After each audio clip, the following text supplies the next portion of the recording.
जी फातिमा साहब। जी शाहजी, मेरा शमून साहब से एक सवाल है कि you have known for your best performances in some negative roles, तो हीरो का किरदार करना आपको पसंद नहीं है या कभी मिला नहीं है? मुझे एक बात पता थी कि हीरोज इतने सारे हैं माशाल्लाह हमारे पास कि अगर मैं उस लाइन में लगा ना तो बहुत टाइम लग जाएगा। तो मैंने कहा ना, लाइन से बाहर निकल के अलहदा खड़े हो जाओ और एक एक करके विलन ये हीरोज का वेट करो, ये सब सामने आके खुद खड़े हो जाएंगे।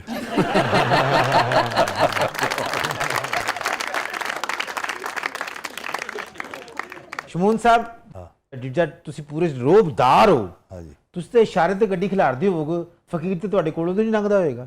नहीं मेरे पास फकीरों से ज्यादा ना आजकल कंगी वाले आ रहे हैं। कहते हैं फाइन ले लें, तो मैं बस यूं ही करता हूँ, वो चले जाते हैं। जी फातिमा। जी शमून साहब, अब हमारा सेगमेंट होता है जिसका नाम है मेरा कुछ सामान। तो बढ़ते हैं अपनी जादुई पिटारे की तरफ। आइए।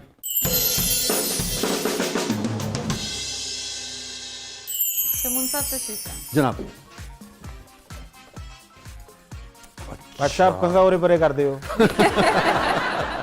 वाह भाई वाह। अच्छा, इसमें देखें ये जो चीज़ है ना, इससे मेरी ज़रा कुछ चीज़ें वाबस्ता हैं, कुछ बड़ी अच्छी यादें हैं जो मैं बताना चाहूँगा। माशाल्लाह जिड्डी ਤੁਹਾਡੀ ਹਾਈਟ ਹੈ, ਤੁਸੀਂ ਤੇ ਇਹਦੇ ਨਾਲ ਚਾਮਚੜਕਾਂ ਬੜੀਆਂ ਮਾਰੀਆਂ ਹੋਣਗੀਆਂ। ਧੜਲ ਧੜਲ ਮਾਰ ਰਹੇ ਹੋ। ਇੱਕ ਗੱਲ ਤਾਂ ਦੱਸੋ ਸ਼ਮੂਨ ਸਾਹਿਬ, ਕਰਾਚੀ ਦੀਆਂ ਚਾਮਚੜਕਾਂ ਤੇ ਲਾਹੌਰ ਦੀਆਂ ਚਾਮਚੜਕਾਂ ਇੱਕੋ ਜਿਹੀਆਂ ਹੁੰਦੀਆਂ ਨੇ? नहीं, एक जैसी नहीं होती। ਉੱਥੇ ਇੱਕ ਪਰ ਨਾ ਉੱਡਦੀਆਂ ਨੇ ਕੱਲੀਆਂ, ਇੱਥੇ ਦੋ ਪਰਾਂ ਨਾ ਉੱਡਣੀਆਂ। तार बहुत है ना हमारी तरफ, तो वो बस एक ही पर रह गया उधर वाले का। तार बहुत लगी हुई है। जी स्टोरी है कि जी मैं चूंकि इटली में पैदा हुआ तो मैंने पूरी लाइफ अपने 15-17 साल जो है वो फुटबॉल बहुत खेली। वाह। तो मेरे लिए फुटबॉल जो थी वो बड़ी एक बड़ी हैसियत रखती थी लाइफ में, क्योंकि मेरे जहन में ये था कि मैं जब बड़ा होऊंगा तो मैं नेशनल और फिर इंटरनेशनल प्लेयर बनना चाहता हूँ। ठीक है। वाह वाह। तो मुझे ये था कि स्टेडियम में उतरे तो आपकी आवाज लग रही हो, और वो नहीं है जो रोनाल्डो और जी, मेसी जी, की जी, जी, तो मेरे एज में जो था उस जमाने में था रॉसी, इटली का। मैं उसका बहुत बड़ा क्या प्लेयर था जी। तो रॉसी क्या को player मैं हमेशा देखता था, मैं कहता था यार ये बनना है बड़ा होके। तो मैं फुटबॉल में बड़ी जान मारता था। जब हम पाकिस्तान शिफ्ट हो गए तो पाकिस्तान में अनफॉर्चुनेटली फुटबॉल का तरह रुझान नहीं था। जी बिल्कुल ही। तो वो ना होने के क्रिकेट बाद। क्रिकेट क्रिकेट अच्छा, क्रिकेट से मेरा कोई ज्यादा वास्ता था नहीं ना, मुझे बहुत पसंद था, क्योंकि मैं हमेशा पूछता था कि ये कैसा गेम है जिसमें सिर्फ 2 लोग खेल रहे हैं और बाकी के 9 जो है ना वो खड़े हुए सर खुजा रहे हैं, इधर देख रहे हैं। मैंने कहा कौन सा स्पोर्ट्स है, मैंने आज तक नहीं देखा इतना लेजी स्पोर्ट। और मुझे डांट पड़ती थी, यार तू क्या बोल रहा है, तुझे पता है क्रिकेट कितनी मजे की चीज होती है। मैं कहता हूँ यार वो जो बंदा 4 दिन से वहां खड़ा हुआ है, रोजाना मैच खड़े और वो उधर खड़ा कर देते हैं, वो बेचारा आखिर में बैठ जाता है क्योंकि उसकी बारी नहीं आ रही होती। तो ये कौन सा स्पोर्ट है? स्पोर्ट्स तो ये होते हैं कि जनाब 22 बंदा भाग रहा है और बस भाग रहे हैं और दौड़ रहे हैं और पसीने, fighting for one ball. You know, one ball. तो क्या हुआ, मेरे फिर कुछ दोस्तों को समझ में आया कि यार ये फुटबॉल तो खेल। तो मेरा एक दोस्त था मुमताज, जो आज भी है, और वो बांग्लादेशी था और वो बहुत स्पोर्टिव आदमी था। उससे मेरी दोस्ती हो गई स्पोर्ट्स की वजह से। And he was such a good player of badminton, he trained me. उसने मुझे ट्रेन किया और उसके बाद उसने मुझे सिंध बोर्ड स्पोर्ट्स कॉम्प्लेक्स में उसने मुझे कहा कि तुम ना शमूलियत लो। और हम खेलते गए और मैं भी एक लेवल का प्लेयर बन गया था जब तक। अच्छा। हाँ जी, बहुत अच्छा प्लेयर बन गया था। और फिर एक वक्त आया कि जब मेरा बड़ी फिल्मी स्टाइल में उसी के अगेंस्ट मैच पड़ गया। तो हमें बड़ी फिल्मी सिचुएशन हो गई कि यार चैंपियनशिप हो रही है और वो मेरे सामने और मैं उसके सामने हूँ, मेरा ट्रेनर है वो। अब समझ में नहीं आ रहा, वो मुझे इशारा कर रहा है, अब मैं उसे इशारा कर रहा हूँ कि क्या करना है बताओ। एक तो वो यूं कर रहा है, एक दूसरे के क्लोज ने पीछे हाँ जी, बड़ा वो फिल्मी सिचुएशन। और वो मुझे इशारा कर रहा है, मैं कर रहा हूँ, तो वो मुझे ना यूं इशारा करता है कि तू जीत, और मैं उसको इशारा कर रहा हूँ तू जीत। और जनाब वो बड़ा कोई मुझे हिस्टोरिकल मैच याद है कि हमने खेला और फिर हम एक दूसरे को इल्जाम ही लगाते रहे कि यार तूने नहीं अच्छा खेला, और वो कह रहा है तूने नहीं अच्छा खेला, और उसने मुझे जिता दिया एज अ कोच। उसने मुझे जिताया। हाँ, उसने मुझे जिताया। तो मैं ट्रॉफी लेकर आया। तो मुझे जब भी मैं बैडमिंटन देखता हूँ मुझे वो मोमेंट्स याद आते हैं। वाह। और वो आज बांग्लादेश में माशाल्लाह, उसने मुझे 25 साल के बाद कांटेक्ट किया अभी 15 दिन पहले। तो माशाल्लाह उसके बच्चे हो गए, सब हो गए। कहता है मैं तुम्हारे शोज देखता हूँ। तो मैंने कहा तुम कहाँ हो? कहता है ढाका में हूँ मैं। तो a big shout out to Mumtaz, to your entire family if you're watching this. और तुम्हें ये देखकर तुम याद आएंगे. And for this great gesture इसलिए कि ये चीज़ें बड़ी खूबसूरत होती हैं. जैसे कि अभी हमने अनोखी की बात की, अनोखी साहब की, ये आपने अपने टीचर का जिक्र किया. देखे ना कि उन्होंने कहा नहीं यार मैं इसे जिता देता हूँ. मैं पिछले दिनों देख रहा था, मैं डिटेल में बहुत नहीं देख सका, मगर कोई मैच था तो जनूबी अफ्रीका के कप्तान ने लारा का रिकॉर्ड जो है वो ब्रेक कर सकता था, जो सबसे ज़्यादा स्कोर का गालिबन रिकॉर्ड था, और उसने कह के छोड़ दिया कि इतने अजीम प्लेयर का और इतना बड़ा रिकॉर्ड जो है वो कायम रहना. क्या बात है, क्या जेस्चर है यार, ये जेस्चर, क्या बड़ा पन. ये बड़ा पन. जी फातिमा. साहब अब हमारा सेगमेंट है कि पब्लिक सब जानती है. अच्छा, तो शाहजी देखते हैं आज पब्लिक क्या अल्लाह जानना खैर चाह करे. रही है शमून साहब से. हाँ, कुछ जानने को रह गया क्या? जा रही है या जान चुकी है, ये बताएं. जानती है पहले से? अच्छा जी.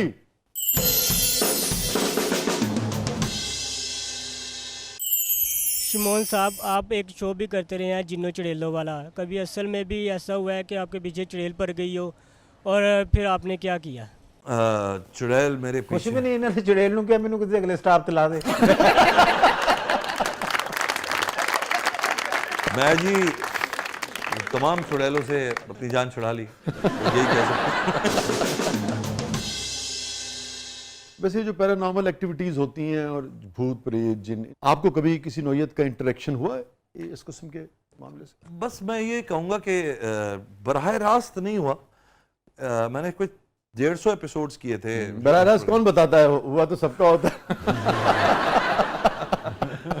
बस मैंने एक शो किया था, उसमें वो 150 एपिसोड्स में कोई 1-2 वाकयात ऐसे हुए थे. अच्छा, जिसमें वाकई? मुझे- हाँ, ऐसे हुए थे जिसमें मुझे जरा, क्योंकि मैं इस मामले में बड़ा नेगेट करता हूँ कि जो रूहें और ये जो एंटिटीज होती हैं अचानक आपके सामने आके खड़ी हो जाती है, मैं नहीं मानता. ठीक है. लेकिन मुझे भी कभी कोई चीज सामने नजर नहीं आई, लेकिन कुछ एविडेंसेस ऐसे मिले जिन्होंने मुझे डरा दिया था उस मसलन? रात को. मैं वैसे वही एक शो करता था, यही साए. तो एक जगह पे हमें बुलाया गया जहाँ पर वो कहते थे कि मलीर में, कराची में एक जगह है, एक जगह है जहाँ पर बहुत सारे दरख्त हैं, लेकिन उनमें से एक दरख्त जो है ना वो बिल्कुल सूखा हुआ है और उसकी जो कंप्लीट डायरेक्शन है उसकी वो एक तरफ को हुई हुई है. और तो मैं वहाँ गया तो कहते हैं इस पर चुड़ैल रहती है और जिस दिन रात 14वीं का चांद होता है उस दिन निकलती है. अच्छा. तो मुझे लगा ये मिथ है, कोई जाके देखना चाहिए. सो आई वेंट देयर अपनी टीम के साथ. पूरी रात हम बैठे रहे, कुछ भी नहीं था. उस दरख्त पे चढ़ा भी है मेरा असिस्टेंट, उसने देखा भी, सब कुछ किया. और जब हम जाने लगे तो कैमरा वैमरे पैक कर रहे थे, तो मैंने कहा यार कुछ भी नहीं है. हाँ, इन्होंने असिस्टेंट ਨੂੰ ਕਿਹਾ ਸਿਰਾ ਸੁਰਾ ਪੈਕ ਕਰੋ ਤੇ ਗੱਡੀ 'ਚ ਰੱਖੋ ਚੱਲੀਏ. हाँ, ਪਿੱਛੇ ਓਵਰਲੈਪ ਹੋਈ, ਮੈਂ ਤੇ ਪਾਰਲਰ ਤੇ ਸਾਂ, ਤੁਸੀਂ ਕਿੱਥੇ ਚੱਲੇ ਗਏ?